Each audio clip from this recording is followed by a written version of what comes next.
What were we talking about?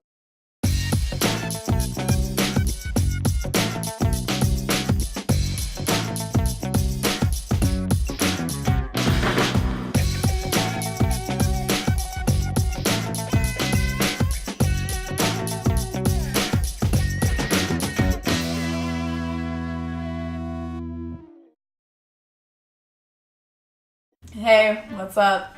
So I'm here with Claire. Claire, why don't you tell us a little bit about yourself? Why you were 2 hours late to this interview. And why we're filming this at what is now 11:30 Pacific time, maybe? So, background, I came into the SaaS world several years ago. I was previously director of marketing at a company called Calendly. I now split my energy between two different projects. One is called Forget the Funnel, and then one is User List, which is a SaaS product. So you started off at Calendly quite early, from what I understand. I was the number 2 employee. They went through the beta phase, got a really healthy number of beta users, and they brought me on when they were ready to switch from beta over to a paid product. Okay, so you were the first marketer. Mm-hmm. You are the marketer and everything else that needs to support marketing. So that's what I was. And what was your experience before starting at Calendly? Like, what were you doing? Previously, I had been in entertainment marketing, which is a completely different ballgame. I didn't see a future in that, so I left. I started a blog and grew a following there, and I wrote and launched and sold an ebook and made money off of it. And enough money at the time that it felt like, oh my god, I'm making money on the internet. This is super fucking cool. Eventually, actually got some consulting clients from this blog and needed a scheduling tool for those consulting clients. And at this time, I was living in China. And working with people in the U.S. You lived in China? Yeah, so that was the part that I skipped. Like the first thing I skipped that part started. because it doesn't feel relevant to SaaS. I blended in really well. Yeah, I was going to say, is that your background? Yes. I was Googling around for appointments, for scheduling tools, and I found Calendly while it was in beta. The CEO doing standard customer development reached out and was like, how's it going? What are you using it for? We just kind of struck up a casual email conversation. And when I got back to the States, he reached out and he was like, hey, we're hiring for a director of marketing. And I know this is crazy because we've only ever talked via email, but I'd like you to apply. And I was like, what? So you went from like a really strong content focus to something where in Calendly, there wasn't really that much of a content focus. Right, and that was really weird. Acquisition wasn't like our biggest challenge. What was more challenging was how do we support people who are coming into the product so that they stay and we retain them and they, in turn, use the product and expose more people to it. Because by the nature of it, it's very referral driven. Every user is marketing, yeah. So content and generating top of funnel awareness just wasn't the focus that I thought it was going to be.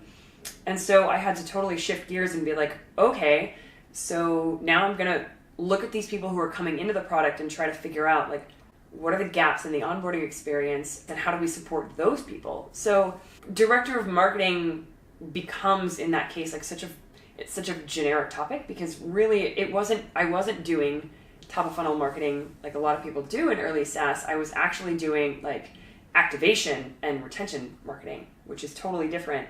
And people don't often get into until they're at a larger company where acquisition has already been figured out. And then it's just like, well, now we need to fix this leaky bucket. Right. Our churn is at like 20%. Our business is going to be dead in about 2 months. What do we do? How was that like, changing that mindset from going from a very like strong acquisition focus to, okay, now I need to figure out how to just keep people? So I really loved the research aspect of it and like gaining insights from this like huge swath of users. I felt like I had no idea what I was doing, but I also feel like a lot of people in the early stage of SaaS don't know what they're doing. You could probably call it my first like personal understanding of the difference between top of funnel content versus this like post funnel, what do you do now? It was my first real experience with the intersection of like marketing and content and product and how they work together. I don't really look at marketing as this top of funnel thing anymore so much as I look at it as like just a part of the whole product experience. Mm-hmm. Because if you're not like thinking about who you're acquiring at the top of the funnel, then you're just getting shit traffic and shit leads, and that's not useful to anyone. So it was awesome. It was also really stressful because I didn't know what I was doing. And I ended up creating a lot more educational blog posts and also educational help documentation, right? I wrote the biggest build out of our knowledge base, which typically doesn't fall to a marketer. I don't know. Did you write the help docs for Vengage, or did those exist? Yeah, at the very, very beginning, I think I made a couple of the first onboarding videos where it's just how to use Vengage, or 5-minute introduction tutorial and how to do the most basic basic things. Stuff. Reading some of the comments and the replies, it's just this video sucks, and I'm thank you. But also, what were you gonna do? I was I don't know what I'm doing. I barely know how to use this tool. Let me figure it out. Eventually, we redid the video. I redid the video later on. And you got to a point where you were this does not look legit. Yeah. And it's no longer cute that it doesn't look legit. It's just sad. Just having a career. Everything is sad. Everything is sad, and you're never enough.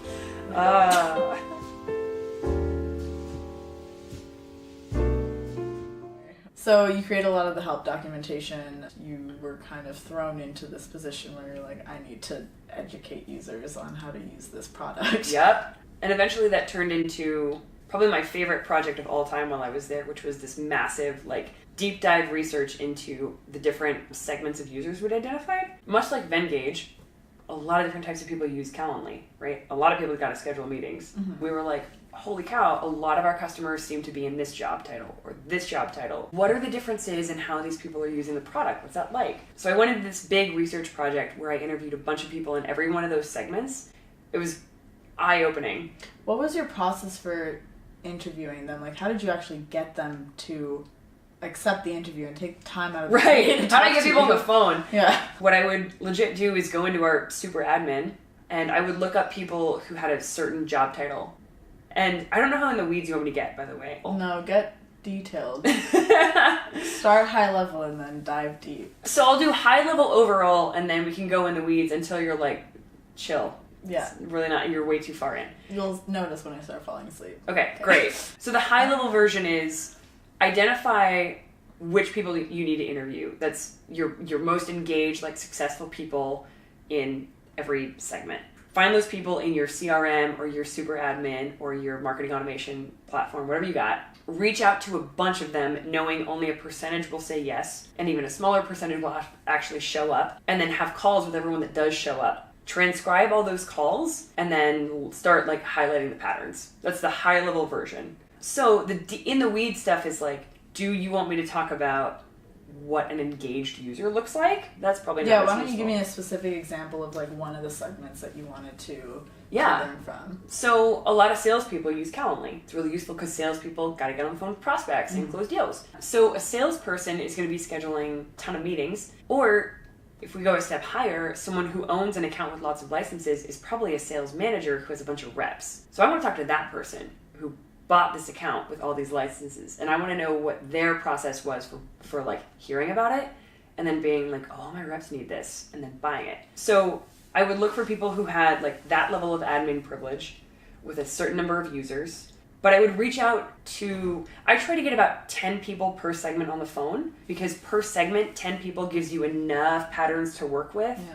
To my surprise, it wasn't just sales managers. It was also marketing automation managers who were buying it and then being hey, sales reps, y'all gotta use this now.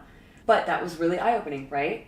All we could see from inside the product was salespeople are using it. There's some managers. We don't know how they're getting here. We don't know how they're implementing it. And on those calls, you learn all kinds of crazy shit. You learn about how people are putting it into their marketing automation, where they're embedding it in their emails. It was all kinds of shit that you just don't know from looking at your product itself. They were just finding all these other hacks that you never would have thought about. Exactly. I really care about research, and I care about the human aspect of making sure that internal team understands what's going on out there. So I invested the time in it, and that material, that was valuable for more than just marketing. We used it so many other ways throughout the business. It was such a valuable project, and it's why I started doing customer research for clients when I left. And I can go into more details, but I feel I'm getting real far out here. One of the things I'm wondering about is because an issue I often face when it comes to customer research, or our team does face, is that we do a lot of this research, and then it's like we have so many different use cases and we have all this data. And what do we do with this? Even after we've thought about prioritizing it, it's just like, okay, what types of experiments can we actually run to address these issues? The place that I tried to start was I tried to look at the bright spots. What I mean when I say like look for the bright spots is, let's say that Vengage, let's say that you learned all this shit about 12 different segments of customers and you're like, whoa, people in healthcare really fucking love this. Rather than saying we're going to optimize every single one of our segments, what I chose to do, picking the segment that's already doing really well and saying, let's see if we can double down on these folks. And we'll use that to shape like what we do for the other segments. So focus on the one that's already most retained. And see if you can improve that. Yeah. So if that was salespeople, then I might write a new onboarding sequence that's just for salespeople. And onboarding sequences get tricky because it totally depends on how you're collecting the data and how you push people into different experiences. So that becomes a whole like episode on its own. But if I could send everyone through the general onboarding experience, but somehow identify salespeople, and I could say, hey, it's great that you're using it. Welcome. Hey, here's the lay of the land. Here are 3 different ways that salespeople get a ton of value out of Calendly. Then I would watch that in comparison to all my general onboarding. And I would just keep playing with that one segment until I had an interesting lift. And at that point, I'd be like, oh, that was the thing. Now let's replicate that across some of our other segments. Instead of trying to do it all at once and like test multiple different experiments against each other, which just is a pain in the ass. It becomes very overwhelming. And no one has time for that. Especially when it comes to measuring like all of those different Oh experiments. my God. That in no, itself. Just do one. Just one. One and done. Which is what I wish I could say about drinking. Yep. But we're still here. What were we talking about? Something really unsexy like onboarding. Why is onboarding unsexy? That's like the most... Well, I feel like talking about SaaS in general is not very sexy. It's not like selling, I don't know, candy. It's someone... I was talking to a founder of a Shopify app. And one of his most successful customers is making millions of dollars a year on sticky bras. On sticky bras? Yeah, the kind that are just like, no back. Adhesives, like the silicone things. Yep, they look like raw chicken. Yeah. What were we talking about so that we can like close this episode off? Right. I know. I like got way in the weeds on this one topic, and then we talked about lots of other very interesting, totally unrelated subjects. I feel like we spend a lot of time talking about Calendly, and maybe you can tell us a little bit about why you decided to leave Calendly. Yeah. Okay. And what you're working on now. So it was toward the end of 2016 that I started to kind of look around, and I just kind of felt the like, I want to be doing something else but not working for someone else kind of feeling. Mm-hmm. And going into Calendly, like I was running a blog not knowing what I was doing at all. I knew nothing about business models. I knew nothing about like You're just testing anything. it out. I was just making a blog and testing some shit out and somehow getting money. And I looked at this opportunity as A, huge career move, but B, also personal learning in terms of what you described earlier, where you were like, I want to know how business works. I saw that too, and I was like, this is a free MBA. And so even going into that role, my CEO, who was wonderful about this, I said to, like, we in our earliest conversations talked about the fact that like eventually I also want to run something. I don't know what that will be, but I want to run something as well.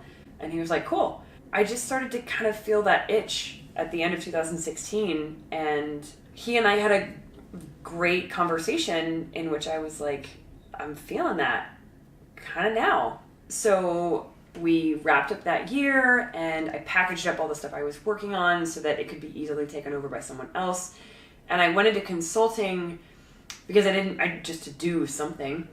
And now I'm working on 2 companies and trying to turn them into things that generate sustainable, predictable revenue. And so that's where I am in a relatively and weirdly short amount of time after being at Calendly in-house. I hope that was a semi-neat bow on this very convoluted package. We had so many great discussions. Thank you guys so much for tuning in. Thank you, Claire, for showing up. Please subscribe to this video. Please subscribe. And thank you guys. Please share. Peace out. All right.